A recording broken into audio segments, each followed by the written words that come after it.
Paz a todos, irmãos. Peço que abram suas Bíblias em Gênesis 22. Eu quero ler o versículo 1, o versículo 13 e o versículo 14, que diz assim: Algum tempo depois, Deus pôs Abraão à prova. Deus o chamou pelo nome e ele respondeu: Estou aqui. No versículo 13, diz assim: Abraão olhou em volta e viu um carneiro preso pelos chifres, no meio de uma moita. Abraão foi, pegou o carneiro e o ofereceu como sacrifício em lugar do seu filho. No versículo 14, Abraão pôs naquele lugar o nome de: O Senhor Deus dará o que for preciso. E é por isso que até hoje o povo diz: Na sua montanha o Senhor Deus dá o que é preciso. Esse versículo tem tocado muito no meu coração. Eu li ele no dia que os jovens conduziram o culto no domingo. E a história de Abraão é uma verdadeira história de provisão. Foi alguém que Deus chamou e ele foi pela fé a um lugar que ele não sabia para onde era. E hoje eu quero falar sobre a provisão de Deus. No finalzinho do versículo fala que ele colocou o nome do O Senhor Deus dará o que for preciso. E em outras versões fala que ele colocou o nome de Jeová Jireh, o Senhor Deus proverá. E a provisão, ela é uma coisa extraordinária que provavelmente todos nós já experimentamos na nossa vida. E em nossas orações, no nosso dia a dia, nas canções, nós sempre cantamos sobre a provisão. Só que, normalmente, nós, quando pensamos em provisão, nós pensamos sempre em algo material. Tipo, Deus provê um alimento, dinheiro, roupa, alguma coisa que a gente está precisando. E, normalmente, é sempre algo material. Só que a provisão, ela vai muito além do campo material. Ela vai muito além do campo financeiro. Ela vai além da roupa, do dinheiro, de algum material que a gente está precisando. Vai além de carros, casas. E meditando nesse versículo, eu quero aprofundar sobre a provisão de Deus. Quero me aprofundar e trazer essa reflexão para os irmãos. No dicionário, a palavra provisão significa ação de prover, de abastecer com o necessário, trazer reserva ou abundância de algo. E a primeira coisa que me chama a atenção sobre a provisão de Deus é que Deus provê no tempo certo. E isso quer dizer que não vai ser no nosso tempo. O tempo de Deus vai muito além do nosso. O Senhor enxerga as coisas além. Ele enxerga o passado, o presente e o futuro. E por isso Ele sabe de todas as coisas. Então, quando Ele provê no tempo certo, não vai ser no nosso tempo. E Deus, Ele não provê por causa do nosso desespero, não provê por causa da nossa inquietação, nem por causa da nossa ansiedade. Fala a verdade, esperar dói. Principalmente quando a gente quer muito uma coisa, quando a gente anseia aquilo. Mas Deus não vai prover porque a gente está orando por causa daquilo. Nem porque a gente está desesperado pelaquilo. Ele vai prover no tempo certo, porque tem um plano atrás disso. E porque Ele provê da maneira certa, a provisão dele é perfeita. É exatamente aquilo que precisamos e às vezes é muito melhor do que a gente orou pedindo. Ele provê da maneira certa e no tempo certo. E um exemplo muito conhecido na Bíblia é da viúva de Sarepta.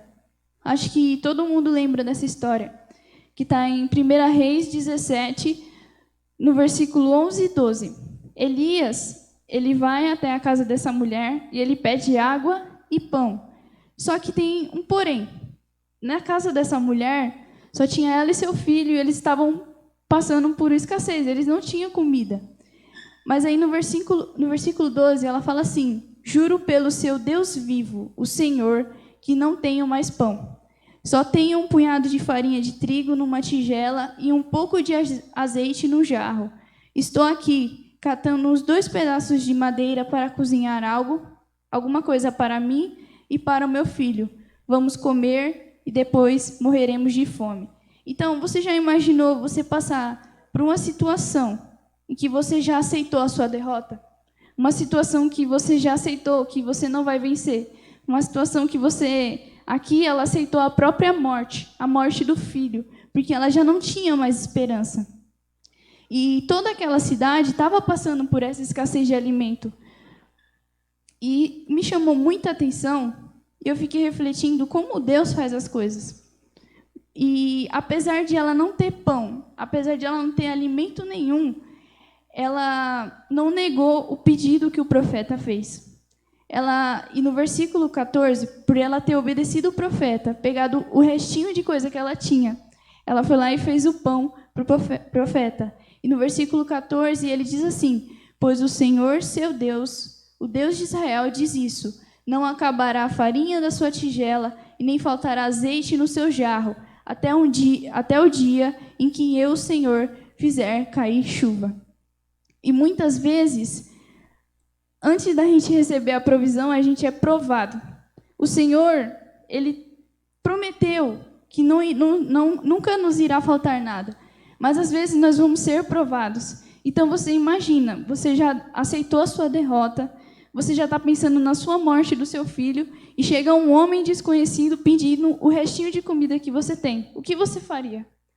E aí eu vejo que nesses momentos nós não devemos ouvir a nossa própria carne, mas ouvir a voz de Deus. Porque antes de receber a provisão, muitas vezes nós seremos provados.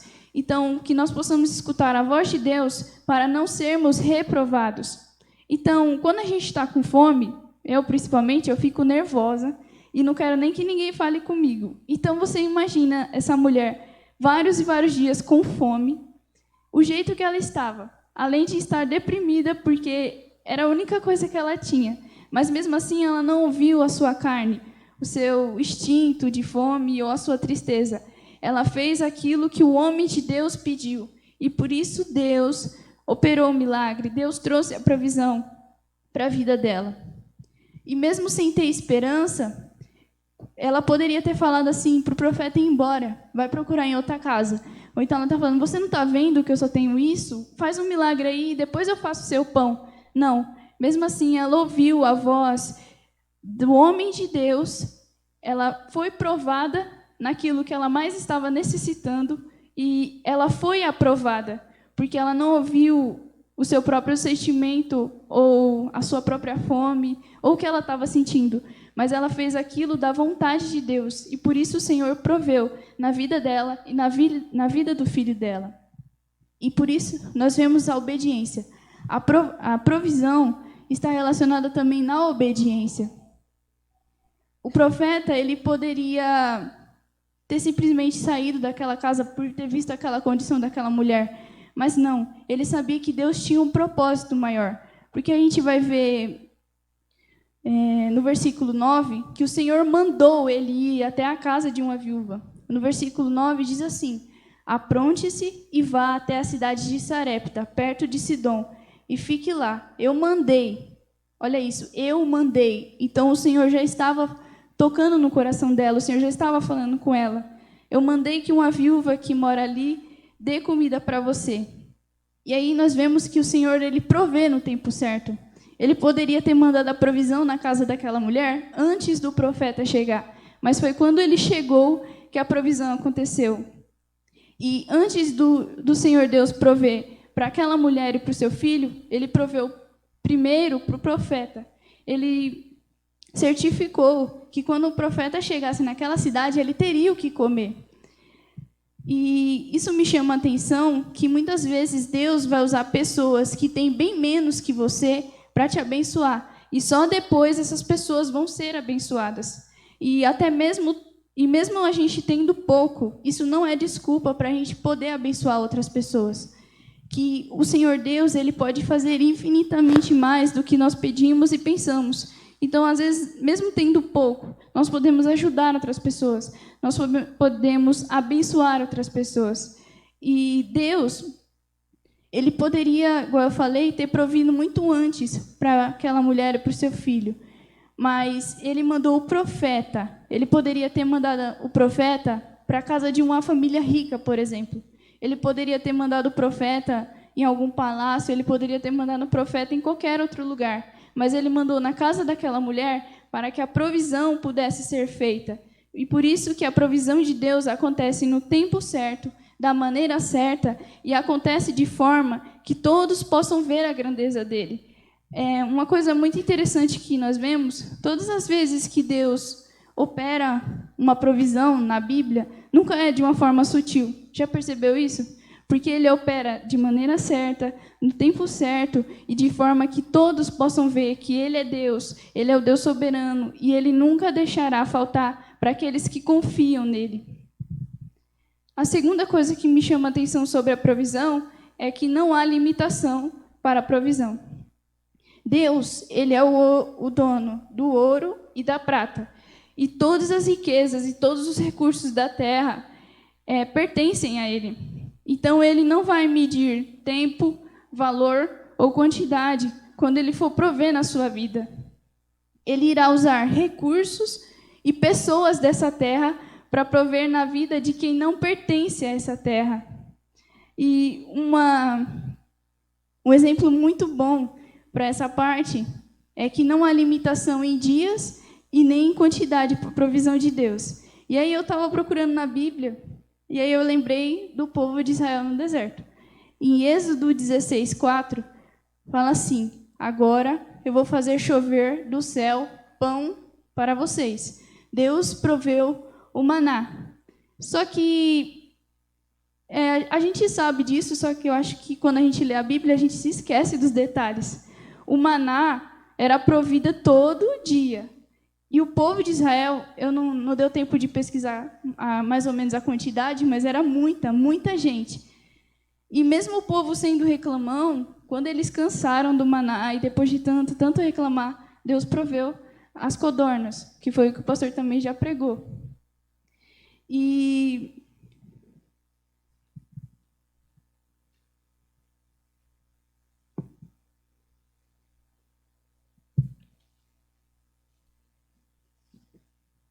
quando o povo precisava de alguma outra coisa, o Senhor Deus provia.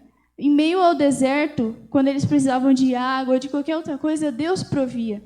E Deus até proveu tipo um GPS para eles, porque tinha a nuvem que os guiava durante o dia e fazia sombra, e à noite era a coluna de fogo, que iluminava o caminho e aquecia o povo. E uma coisa que também, trazendo para a provisão de Deus, como a provisão de Deus é sempre algo sobrenatural.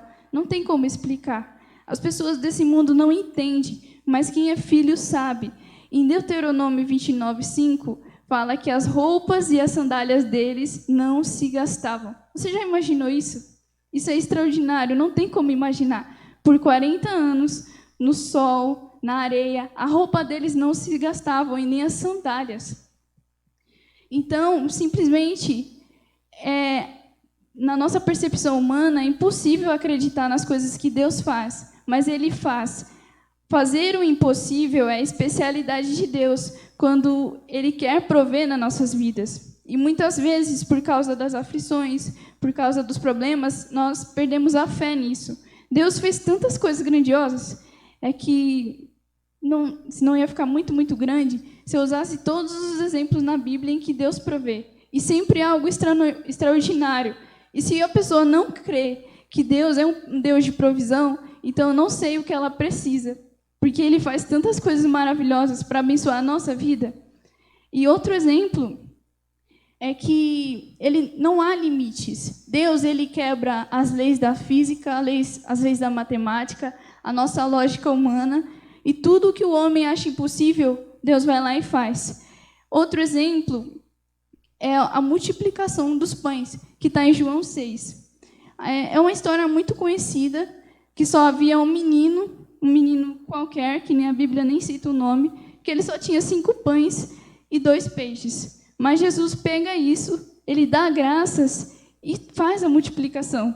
E o que me chama a atenção é que a multidão estava ali, não era só pelo pão, não era só pela comida, mas a multidão estava ali se alimentando espiritualmente. Muitas pessoas receberam o milagre, muitas pessoas creram em Jesus. Só que quando a gente segue a Jesus, quando a gente busca viver uma vida com Ele, quando a gente busca Ele de todo o coração, Ele não alimenta só o nosso espiritual. É isso que essa passagem me diz. Ele não alimentou só espiritualmente aquela multidão. Ele poderia falar, vão para casa, igual os discípulos estavam falando, vão para casa, não tem o que comer. Mas não, quando a gente busca o Senhor de todo o coração, Ele provém em todas as áreas. E por isso Jesus foi lá e multiplicou o pão. Ele proveu para as pessoas que estavam com fome. Ele mesmo falou que eu sou o pão da vida. E quem comer de mim não terá mais fome. E quem beber dessa água não terá mais sede. Então, Ele provê de maneira absoluta em todas as áreas da nossa vida. E Deus, Ele vai usar poucas coisas para nos abençoar, coisas que a gente acha insignificante. O Senhor vai usar isso para nos abençoar. Então, a provisão de Deus não tem limite, porque Ele pega tudo que é improvável e torna essas coisas possíveis. A provisão de Deus, como eu falei, não vai ser algo sutil, não vai parar na nossa vida. A provisão de Deus vai ser tão grande que vai alcançar outras pessoas. Então, ter pouco não é desculpa para Deus. Você pode ser usado com pouco que você tem. Você pode ser usado por Deus como um canal de bênção ou como um canal de provisão na vida de outras pessoas. Às vezes você acha insignificante uma palavra ou, sei lá, doar uma roupa, doar um alimento, mas isso pode significar grande coisa na vida de outra pessoa. A terceira coisa que me chama a atenção na provisão de Deus é que é uma provisão planejada. Deus não provê só porque você orou. Deus não provê porque Ele viu que você está desesperado. É tudo, não é friamente planejado, né? Mas é 100% planejado, não sei explicar. Um exemplo disso é a história de José. Todo mundo conhece a história de José. Um rapaz que tinha um dom de interpretar sonhos, que foi vendido pelos seus irmãos. E tudo que ele passou fazia parte de um plano maior para a provisão de Deus. Então, a gente tem que entender que tudo está no controle de Deus. E, às vezes, a gente passa por tantas aflições e tantas dificuldades e a gente não entende o porquê. Mas é porque, através dessas aflições e através dessas dificuldades, Deus irá abençoar a nossa vida e abençoar a vida de outras pessoas. E aí eu fiquei me perguntando, por que José se tornou o governador do Egito? Foi só porque ele merecia um cargo de honra? Ou só porque ele era capacitado para aquilo? Foi porque Deus agiu com justiça em relação ao que os irmãos dele fez com ele? Foi porque ele mereceu? Foi só porque ele foi fiel? E a resposta para todas as perguntas é não. Todas essas coisas estavam incluídas nesse combo de bênçãos que o Senhor preparou para ele. Mas o propósito maior foi a provisão. Porque através da vida de José,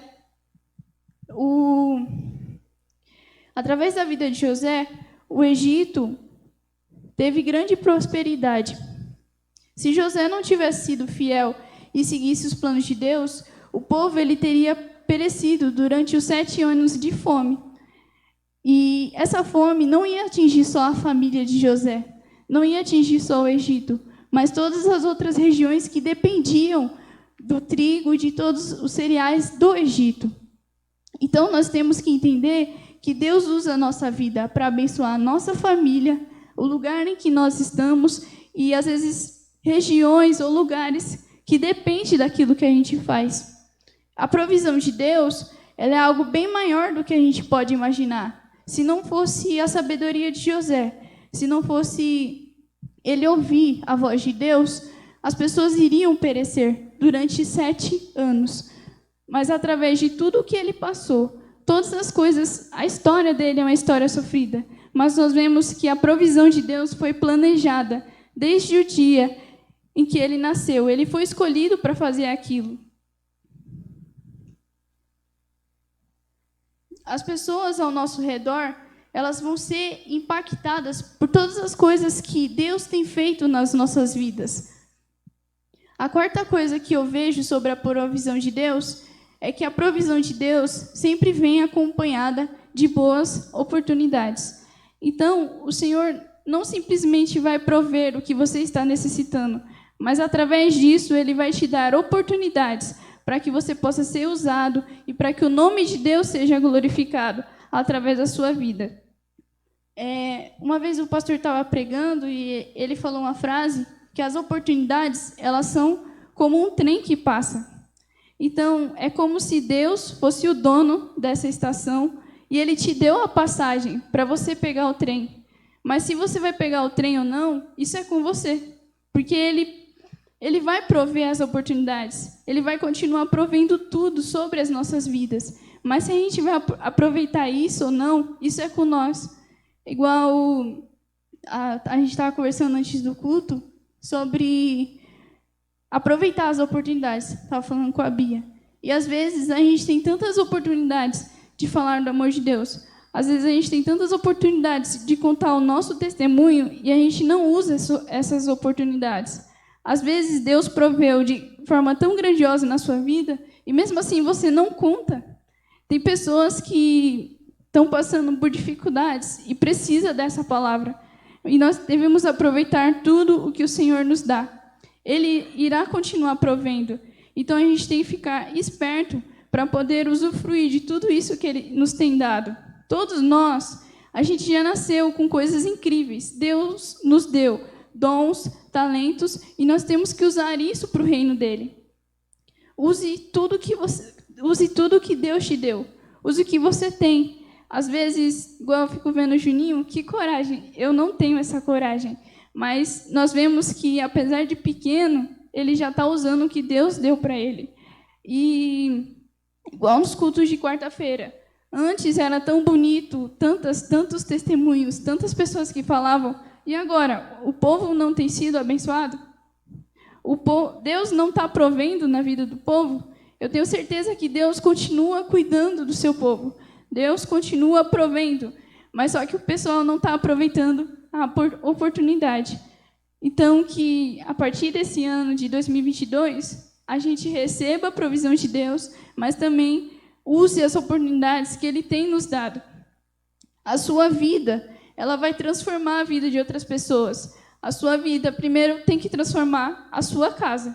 Ela tem que transformar o trabalho, o ambiente que você anda. Só que a sua vida não pode só ficar na rodinha, sabe? Ou só na igreja. O seu testemunho não tem que ficar só com as pessoas conhecidas, mas o seu testemunho tem que ir longe. Onde você passar, se for fazer uma consulta, ir no açougue, minha mãe tem mania de, em qualquer lugar que ela vai, ela já faz amizade. Então, o crente tem que ser assim. Vai no mercado, conta de Deus. Vai ali, fala de Deus. A gente tem que fazer essas coisas.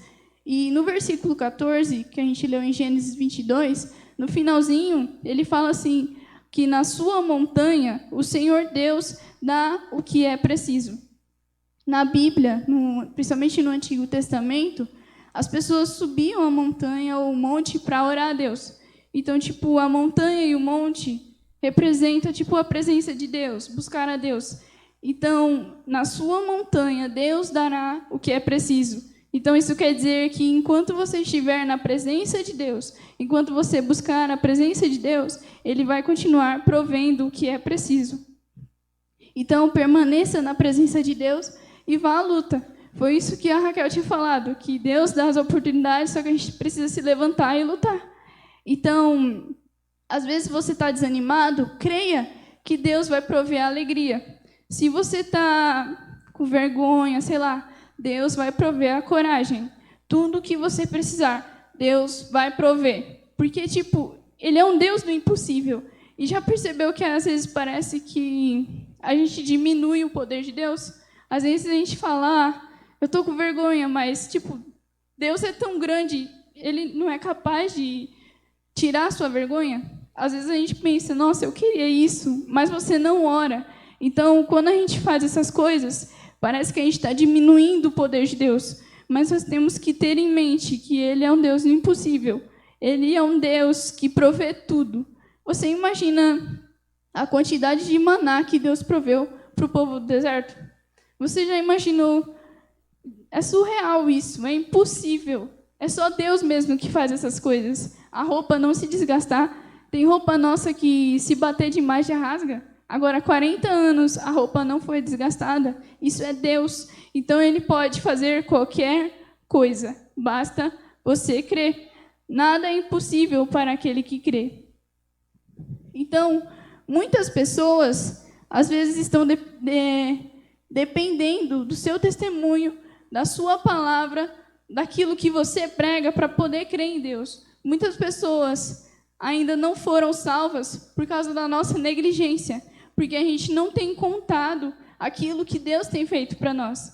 Se você falar para uma pessoa que Deus fez essas coisas, se você começar a mostrar na Bíblia tantos milagres, tantas coisas que Deus faz, eu creio sim que essa pessoa vai aceitar Jesus. Se você mostrar que além das coisas maravilhosas que está escrito na Bíblia, você vive isso também no seu dia a dia, na sua casa, em tudo que você faz, as pessoas vão começar a ser impactadas.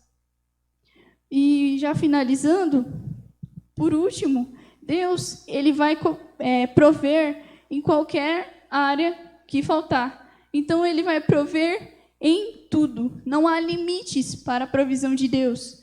Em Mateus 19, 26, fala que para o homem é impossível, mas para Deus todas as coisas são possíveis.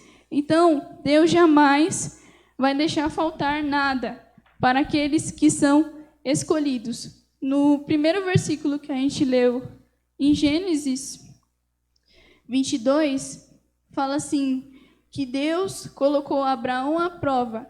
Deus o chamou pelo nome. Ou seja, Abraão foi escolhido.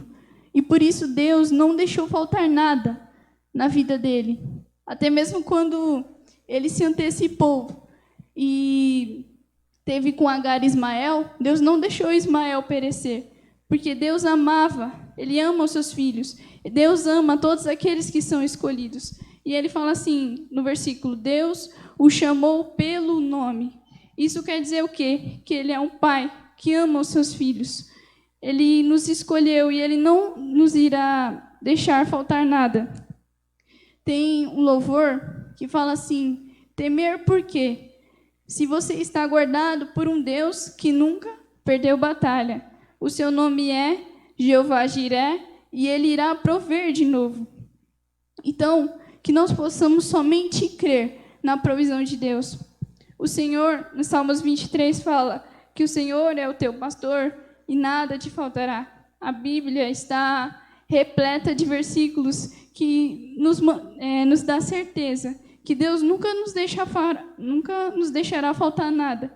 Então, que nós possamos crer e confiar nesse Deus, porque Ele irá prover 1 dia, 2 dias, e quantas vezes for precisar, Ele irá prover de novo, amém? E assim eu agradeço a minha oportunidade.